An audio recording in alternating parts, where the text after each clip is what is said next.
to be here this evening. I'm really honored to be able to share the results of this survey with you, which I think you will ultimately find have led to more questions than answers. But questions are really good, and there's the potential to find the answers in the near future. So it was a really fantastic start to the project. Before I start, I did want to just say how impressed I am with the Tremont Community Cemetery Society and how important the work that you do is. And I know that there are societies like this, volunteer organizations across the province that care enough about our history and about our ancestors to take care of those things such as burial grounds in the cemeteries that in many cases are neglected and abandoned and eventually will be forgotten. So to have people in your community that care enough to watch over and make sure that this history is not forgotten, I think is such an important thing. And I'm so grateful to everything that you do, all your board of directors at the Tremont Cemetery, or Community Cemetery Society.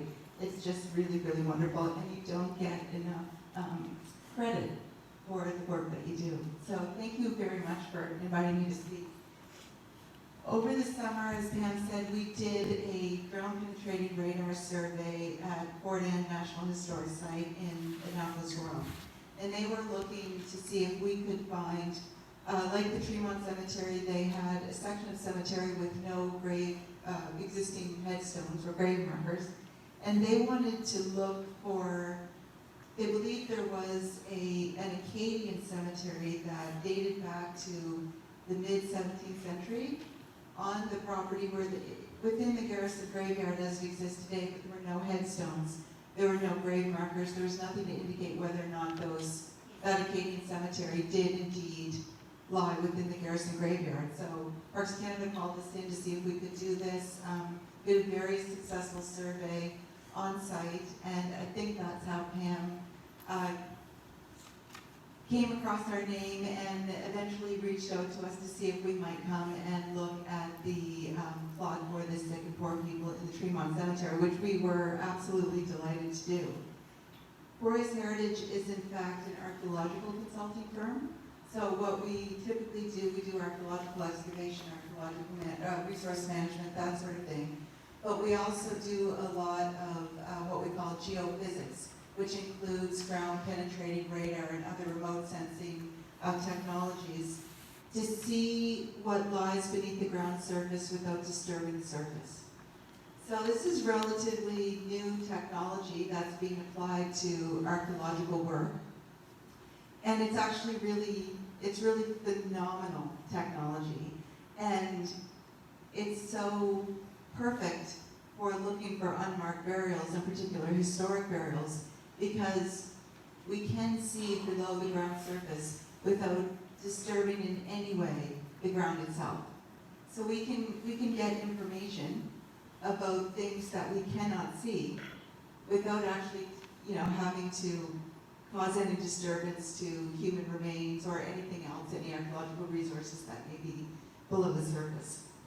So before I give you the results, I just thought I'd give you a little primer on ground-penetrating radar, because there's some information that you're going to need in order to understand the results that I'm about to show you. And I don't know if this is going to work, but I'm going to try it. Want you to move it for you or whatever? Sure. I'll just give you some sort of secret hand signal.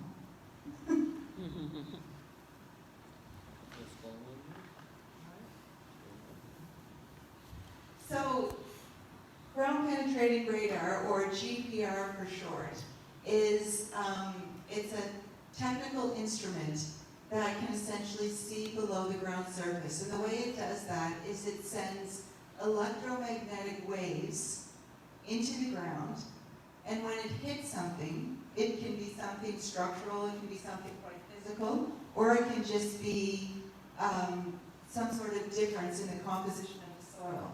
But whenever the waves hit something, it sends a signal back to the, there's a panel that we have on site with us. It sends a signal back to the instrument.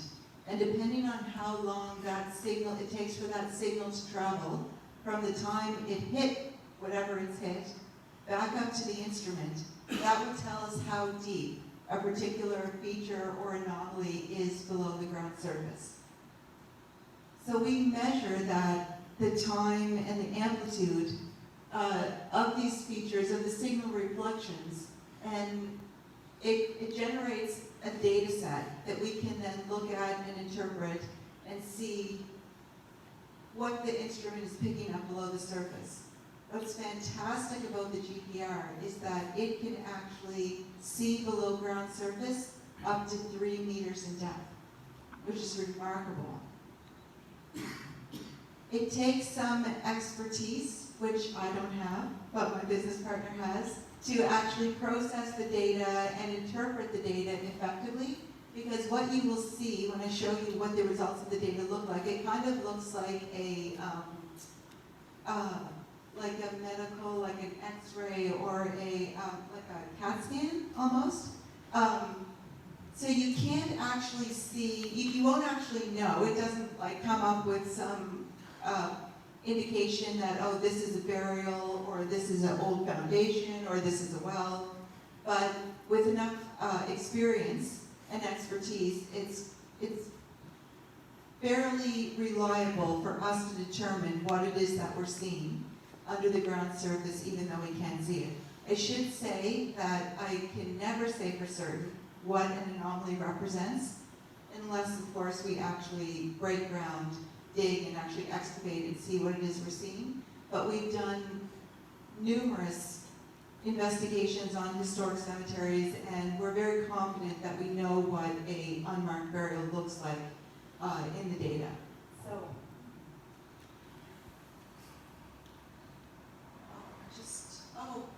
here and there.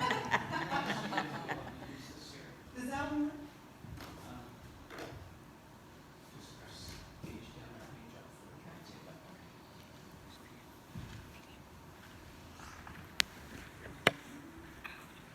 Maybe? Oh, there we go. If I could maybe just go back really quick. Sure. Delayed response. Is that the one you wish? Or, Yeah, this is okay. So actually,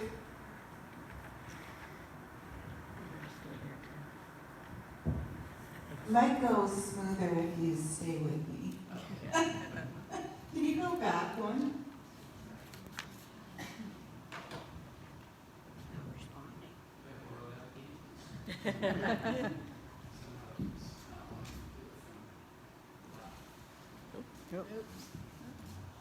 Well, what I was going to say was that on this particular slide, you'll notice that the data can be generated so you can see it in different ways. So you'll actually be able to see the data from the top down or a plan view.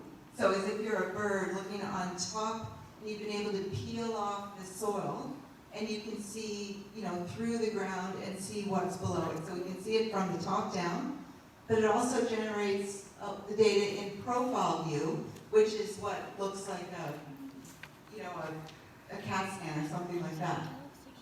The other thing that it can do is it can create three-dimensional models of what's below the ground surface. And this is an example. This is actually the 3D model that we created for Fort Anne. But it's really, really helpful to be able to see. It's actually moving down, showing you what's underground as the data moves down. The data is collected in lines, so when we went to do the survey itself, we used the instrument and we set up a grid so that we know exactly where we are geospatially. We take the instrument and we run it in lines at 25 centimeter intervals. So every 25 centimeters we run a line with the instrument, then we move over 25 centimeters, run another line with the instrument, we can actually, it doesn't matter, we can go back and forth, that doesn't have any impact on the data. But once that's, say we're going north-south, once that north-south, those transects are completed, we then have to start at the beginning and go east-west. And then we do 25 centimeters, every 25 centimeters in the other direction.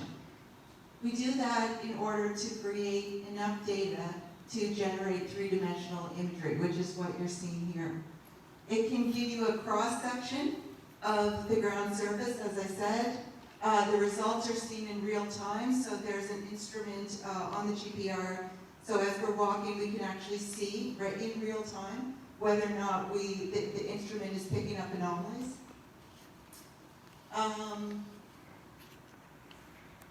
And it just essentially creates some pretty fantastic data.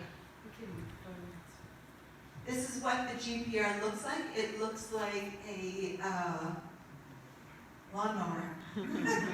And it essentially works, it looks, if you were to watch us, if you'd seen us out earlier in the summer doing the survey itself, you could easily have mistaken us for caretakers. So that's what it looks like, and then you can see the actual data showing up in the right-hand corner as well.